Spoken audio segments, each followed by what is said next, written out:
देखिए, आज हम पढ़ेंगे सब्जेक्ट वर्ब डिसएग्रीमेंट। क्या होता है कि सेंटेंस में 3 प्रकार का होता है। जैसे हम लोग पढ़ते हैं सब्जेक्ट वर्ब एग्रीमेंट और एक होता है subject verb disagreement,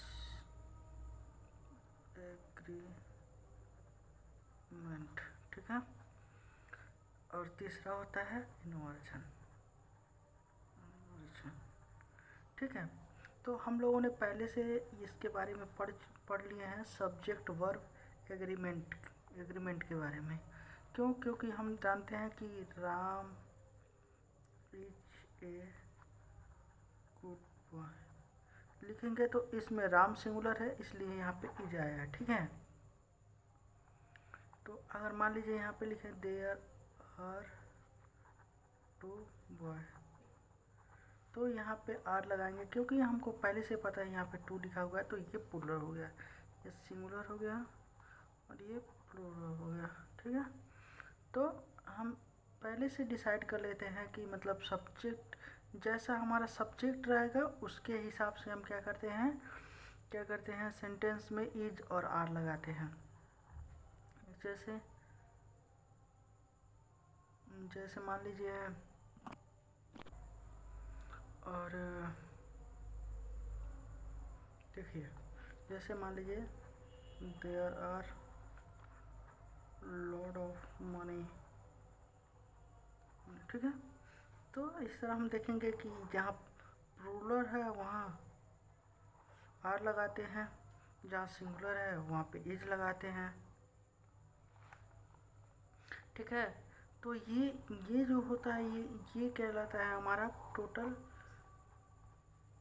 subject verb agreement. लेकिन इसके साथ ही साथ एक हमारा एक्सेप्शनल केस भी आता है, ठीक है, जिसे हम सबजंक्टिव और subject verb disagreement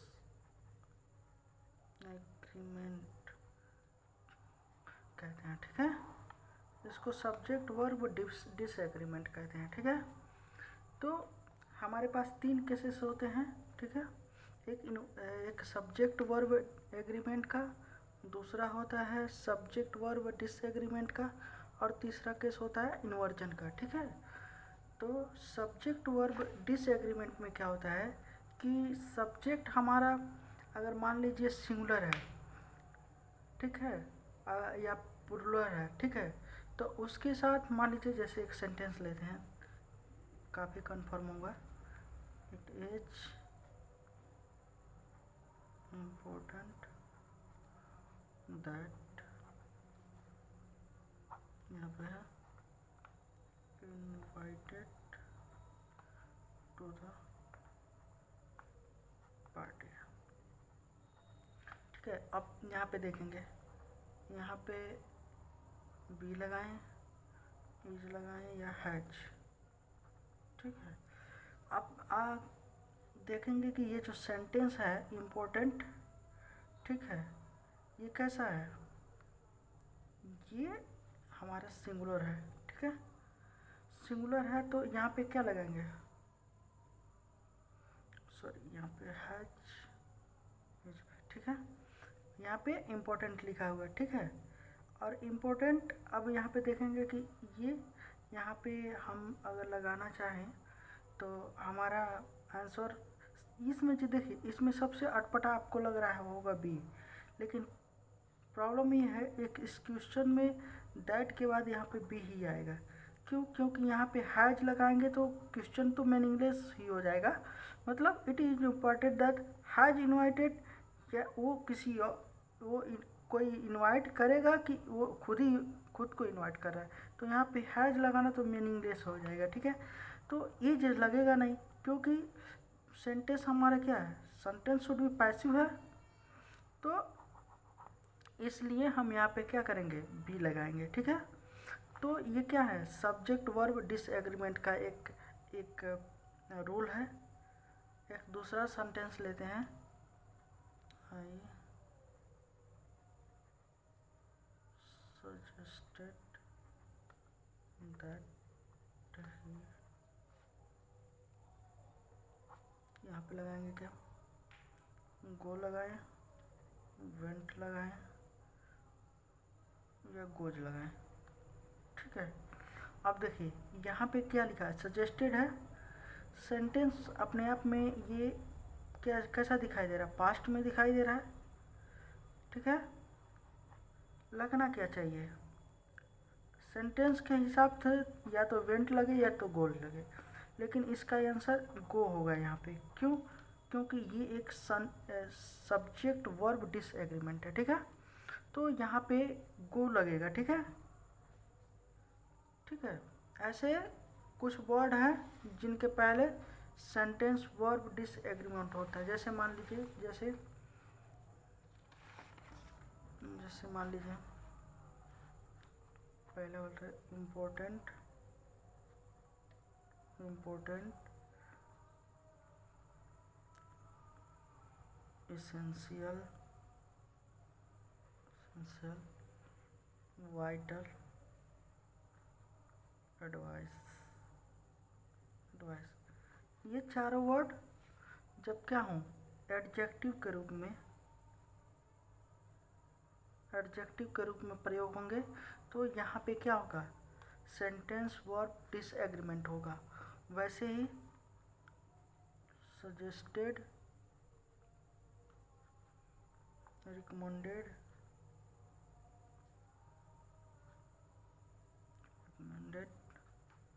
demand, advice.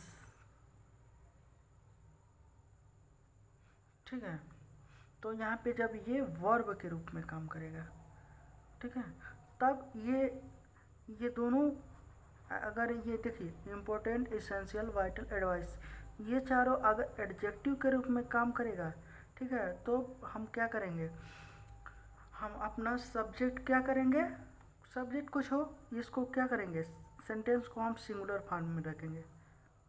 ठीक है, वैसे अगर ये सजेस्टेड, रिकमेंडेड, डिमांड और एडवाइस, ये सेंटेंस कैसा भी हो, लेकिन उसको हम कहाँ रखेंगे, सिंगुलर फॉर्म में रखेंगे। ठीक है, तो ये सब्जेक्ट वर्ब डिसएग्रीमेंट के साथ काम करता है। ठीक है, जैसे यहाँ पे पहले से हम बताए हैं आप लोगों को कि देखिए, जैसे यहाँ पे क्या है, यहाँ पे लिखा हुआ है ना, इट इज़ इम्पोर्टेंट दैट। ठीक है, तो ये एडजेक्टिव के रूप में काम किया है। ठीक है, तो इसलिए सब्जेक्ट वर्ब डिसएग्रीमेंट हो रहा है। ठीक है ना, तो इसलिए यहाँ पे बी लगाया हुआ है। ठीक है, उसके साथ ही देखिए आई सजेस्टेड किस रूप में यूज हुआ है, वर्ब के रूप में हुआ है, यहाँ पे इम्पोर्टेंट एडजेक्टिव के रूप में हुआ है। यहाँ पे देखिए सजेस्टेड कैसा यूज हुआ है, वर्ब के रूप में यूज हुआ है। इसलिए हम लोग सेंटेंस कुछ भी हो उसको हम सिंगुलर फॉर्म में रखेंगे। ठीक है, ओके, ठीक है। अब चलते हैं, जैसे इसके बाद से, जैसे मान लीजिए एक इट इज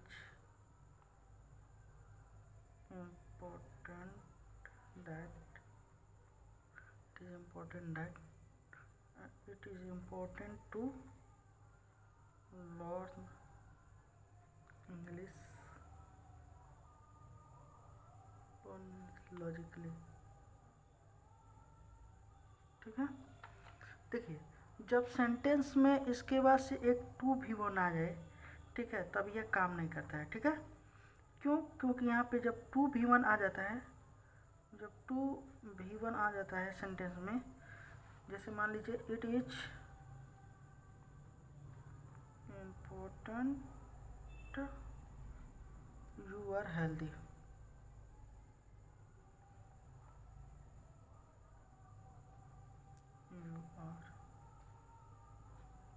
इम्पोर्टेंट हो यू आर हेल्दी।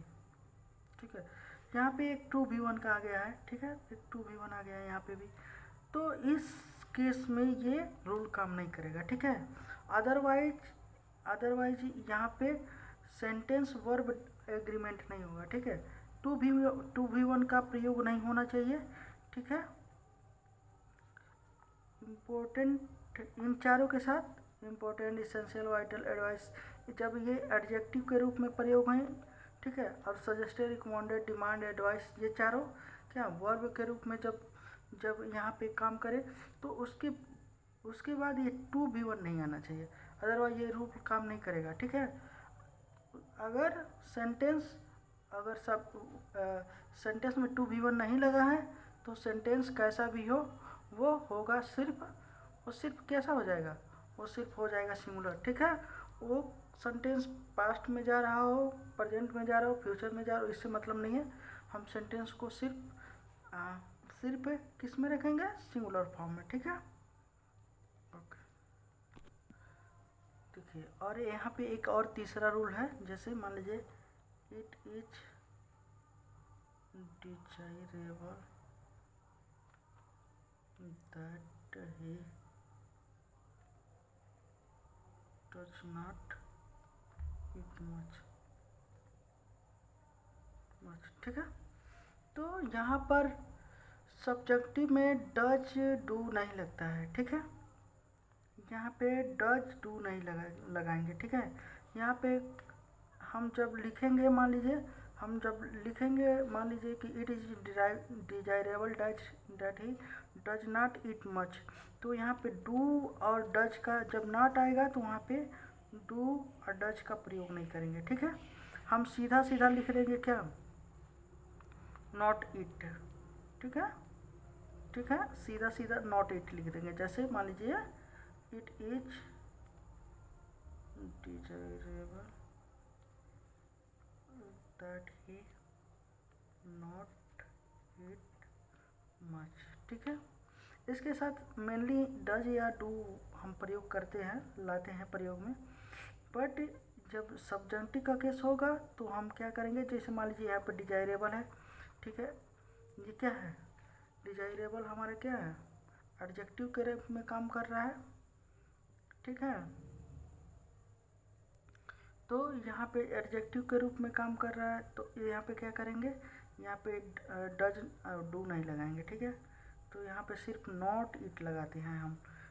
सेंटेंस में क्या कैसा भी हो सेंटेंस, उसमें डज नहीं लगाएंगे, ठीक है, उसमें नॉट लगाएंगे, नॉट इट हो जाएगा सिर्फ, वहाँ पे डज या डू नहीं लगेगा। ओके, सेंटेंस ऐसा होगा, ठीक है, वहाँ पे सेंटेंस ऐसा ही होगा, ठीक है। It is desirable that he not it much, जब सेंटेंस हमारा सब्जेक्टिव होगा तो उसमें डज डू नहीं लगाएंगे, ठीक है। Okay, you are understand it very easiest way, I hope. Okay, thank you.